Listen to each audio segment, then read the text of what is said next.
নমস্কার বন্ধুরা, নতুন একটা রেসিপিতে সকল বন্ধুদের স্বাগত। আজকে আমি আপনাদের সঙ্গে মাত্র 2টি ডিম আর ময়দা দিয়ে নতুন একটি রেসিপি আপনাদের সঙ্গে শেয়ার করব। রাতে যদি নতুন কিছু খাওয়ার ইচ্ছে করে তাহলে আপনারা অবশ্যই একদিন এই রেসিপিটা ট্রাই করতে পারেন। আর বন্ধুরা, আজকের ভিডিওটি দেখার পরে আপনাদের অনেক বেশি ভালো লাগবে, তাই ভিডিওটি স্কিপ না করে পুরো ভিডিওটি দেখতে থাকুন। আজকের রেসিপি বানানোর জন্য আমি একটা বোল নিয়েছি, আর এই বোলের মধ্যে প্রথমে আমি ময়দা দেব। আমি এখানে 250 গ্রাম ময়দা দেব আর মেজারিং কাপের 1.5 কাপ। এছাড়া আপনারা এই রেসিপিটা ময়দার পরিবর্তে আটা দিয়েও করতে পারেন। এরপরে দিলাম স্বাদ মতো নুন আর দিচ্ছি সামান্য একটু চিনি, আর চিনির পরিমাণটা একদম অল্পই দিতে হবে। তারপরে দিলাম ওই চামচেরই 4 চামচ সাদা তেল। এবারে সব কিছু একসাথে খুব ভালো করে আমি ময়াম দিয়ে নেব। আর ময়দা কিন্তু খুবই ভালো করে ময়াম দিয়ে নিতে হবে। আর ময়দা এখন মোটামুটি ময়াম দেওয়া হয়ে গেছে। ঠিক এরকম মুঠো মুঠো হয়ে গেলেই বুঝে নিতে হবে যে ময়দা ময়াম দেওয়া হয়ে গেছে। এরপরে আমি জল দিয়ে মেখে নেব। অল্প অল্প জল দিয়ে ময়দা খুব ভালো করে মেখে নেব। তবে ময়দা একদম নরম করে মাখবো না, একটু শক্ত মতন মেখে নেব। তার জন্য আমি অল্প অল্প জল দিয়ে ময়দা মাখিয়ে নেব। এছাড়া বেশি জল দিয়ে যদি একবারে মাখিয়ে নিই তাহলে ময়দা মাখানো খুব নরম হয়ে যেতে পারে। আর সেই কারণেই আমি অল্প অল্প জল দিয়ে ময়দা মাখিয়ে নিচ্ছি। ময়দা এখন মাখানো হয়ে গেছে আর একটু শক্ত শক্ত করে আমি মাখিয়ে নিয়েছি। এরপরে আমি এটাকে ঢেকে রেখে দেব মাত্র 15 মিনিটের জন্য। এবারে আমি অন্য একটা পাত্রের মধ্যে ডিম ভেঙে নিচ্ছি। আমি 2টো ডিম ভাঙছি। আপনারা চাইলে ডিমের পরিমাণটা বাড়িয়েও দিতে পারেন। তবে ডিম ভাঙার জন্য এরকম একটা বড় পাত্রের প্রয়োজন হবে। এরকম বড় পাত্রের মধ্যেই ডিম ভেঙে নিতে হবে। তারপরে আমি দেব পেঁয়াজ। একটা ছোট সাইজের পেঁয়াজ কুচি কুচি করে কেটে নিয়েছি। তারপরে ঝালের জন্য দিচ্ছি লঙ্কা। এখানে আমি একটা লঙ্কা দিয়েছি। এখন দিলাম হাফ চা চামচ জিরার গুঁড়ো আর 1 চিমটির মতন গরম মশলার গুঁড়ো। দিলাম স্বাদ মতন নুন। এবার সব কিছু একসাথে একটা চামচ দিয়ে খুব ভালো করে ডিম ফেটিয়ে নেব। খুব ভালো করে ডিম ফেটিয়ে নিতে হবে।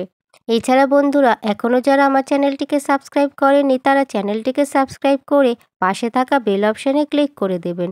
তাতে পরবর্তী সমস্ত রান্নার ভিডিওর আপডেট আপনার ফোনে প্রথমেই পৌঁছে যাবে। এছাড়া ভিডিওটি যারা ফেসবুক থেকে দেখছেন তারা তিয়াশা ফুড হাউস চ্যানেলটিকে ফলো করে দেবেন। আর এরই মাঝে ডিমটা খুব ভালোভাবে ফেটানো হয়ে গেছে। এখন আমি এটাকে এক সাইড করে রেখে দেব। আর ঠিক 15 মিনিট পরে ময়দাটা ঢাকনাটা সরিয়ে দিলাম আর ময়দা আরও একবার মাখিয়ে নেব। এখন আমি এর থেকে লেচি কেটে নেব। রুটির জন্য যেমন লেচি কাটা হয় ঠিক সেরকম মাপ মতনই লেচিগুলো কেটে নিতে হবে। এছাড়া বন্ধুরা, আপনারা এর থেকে বড় সাইজ করেও লেচিগুলো কেটে নিতে পারেন।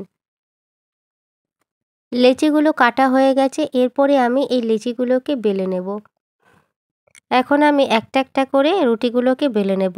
আমি এখানে ময়দার গুঁড়ো দিয়ে বেলে নিচ্ছি। আপনারা চাইলে তেল দিয়েও বেলে নিতে পারেন, তবে ময়দার গুঁড়ো দিয়ে বেলে নিলে বেশি সুবিধা হবে। ঠিক রুটি যেরকম বেলে সেরকমভাবেই বেলে নেব। বেশি মোটাও করব না আর একদম পাতলাও করব না।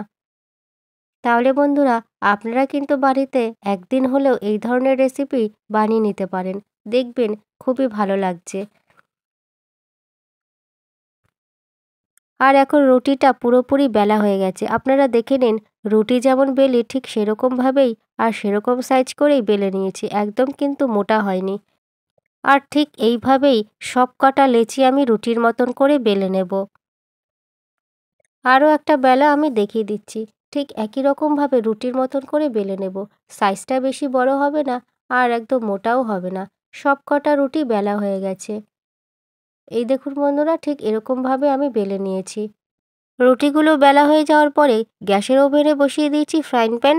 আর তার মধ্যে আমি ছোট চামচের 2 চামচ তেল দিলাম, সাদা তেল। তেলটা কড়াইয়ের চারিদিকে ছড়িয়েও দিয়েছি আর তেলটাকে গরম করে নিতে হবে। তেল গরম হতে থাকবে, তারই মাঝে আমি একটা রুটি নিয়েছি। আবার এই রুটিটাকে ডিমের ওপরে দিয়ে দিলাম। এবারে আমি একটা চামচ নিয়েছি আর এই চামচ দিয়ে পুরো ডিম এই রুটির ওপরে মাখিয়ে দেব।